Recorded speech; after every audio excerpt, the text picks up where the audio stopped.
Russia invaded Czechoslovakia. You remember that? You ever hear of it? Yeah. Okay. We got to T minus 2 minutes, request permission to count. Permission denied, continue counting.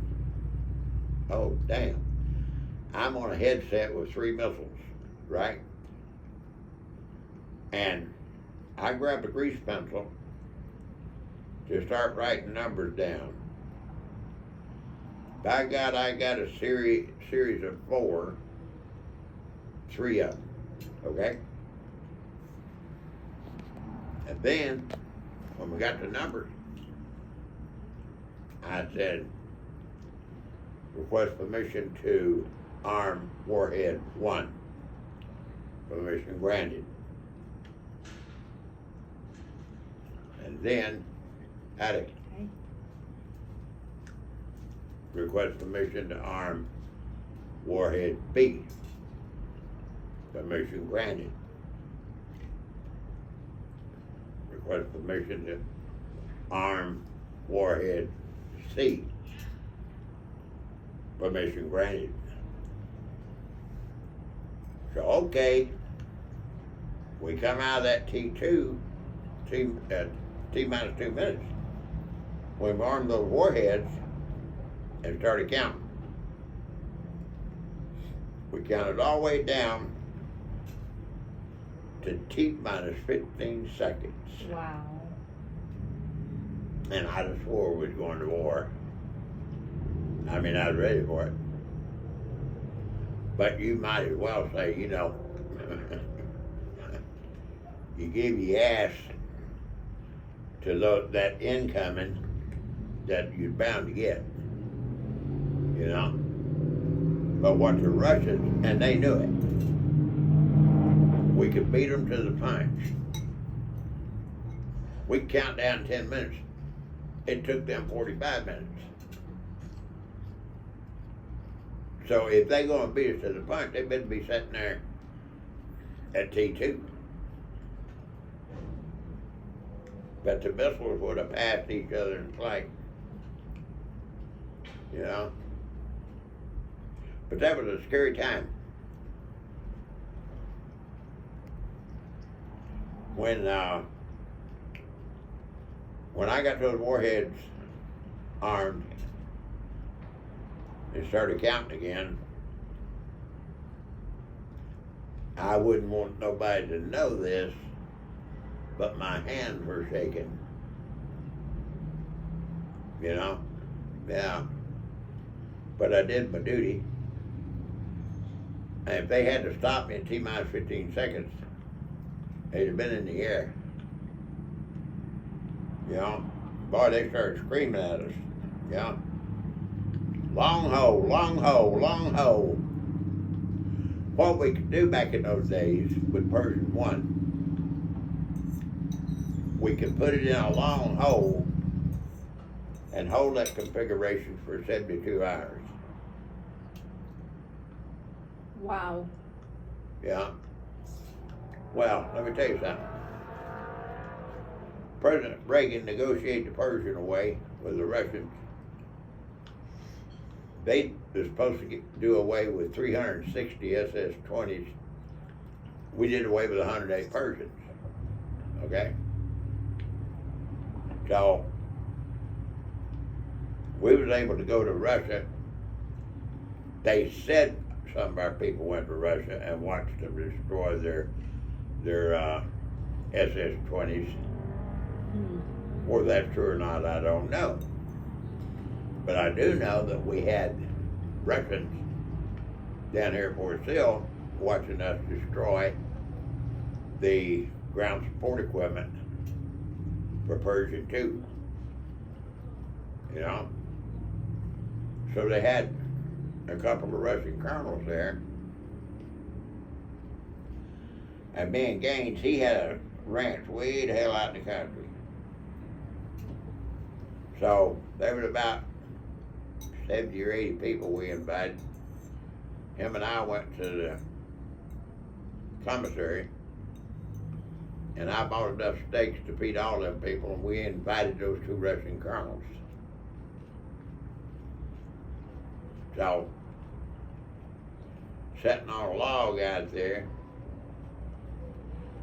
talking to those two Russian colonels. And one of them said to me, George, in 1968 we invaded Czechoslovakia, and you guys, we understand, counted down real low. How low were you? I said, well, I'm sure that's still classified, you know. He said, how about T minus 15 seconds? Wow. He said, George, y'all was sending it to us in the clear. Exactly where you was at in the counts. I said, you're kidding. He said, nope. We knew exactly where you was at in your count. And you stopped it at T minus 15 seconds. How did you know that? But we was sending it to them, Oh. letting them know. On You tried to purpose? come any further, we're gonna light your ass up, you know? But see, here's another interesting thing that you guys be interested in, maybe. You've heard of the Ford de Gap, right? The what? The Ford de Gap. I don't know. Well, it's a mountain range. And the only way the Russians could come out of East Germany with any strength at all, they had to come through the Ford de Gap. Okay? Well,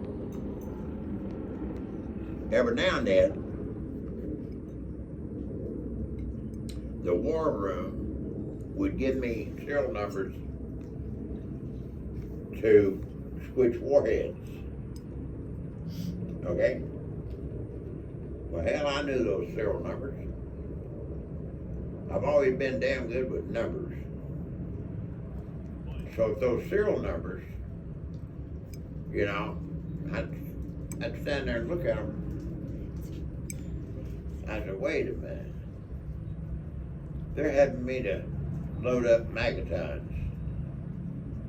Well, then, I knew exactly where the target was going to be when they sent me a change of target. Ford de Gap. We're going to close a mountain on them. And you can do it with 3 magatons. You know? Working on nuclear weapons, you learned a hell of a lot about how the world operates. You know? And actually the best thing that ever happened to the world was nuclear weapons. Why? If it hadn't been for nuclear weapons, we'd been at war with Russia many times over. That's World War II. So that's just keeping them at bay? Right. Right. So, So it was a necessary good. yeah, well, yeah, nuclear weapons made combat obsolete. Yeah. Because whoever has the bigger weapon causes the fear, and so it'll Make them make people, submissive. yeah. Yeah. But there's another thing I'll tell you guys. I think I could do it now. You want to record now? When Johnson was president, Shoot. there was a bunch of us NCOs and officers. It's okay. Give me a sip. Okay, Oh. give it to him. I have cabbage in it. Huh? I have cabbage in it. That's okay. Cabbage is okay. You like cabbage, right? You didn't spit it, did you? No. I can if you want me to. We'll call this pork You can chop. have it if you want to. No, go ahead. I don't want your cabbage. Did you spit it? Cheers. But there was a whole group of us, officers and NCOs, sitting in a big room down there at Fort Sill. It was the NCO's officers' meeting room. Okay? So we locked the door. And we started talking about how we could kill Johnson and get away with it. The president? Why? We hated that son of a bitch. Yeah, but that's treason to your country because you're in. He killed Kennedy. Well, it's unprovable to most. Don't worry, Trump has the proof. He will get them. Trump will get them. He will declassify it all. He has all the papers. He'll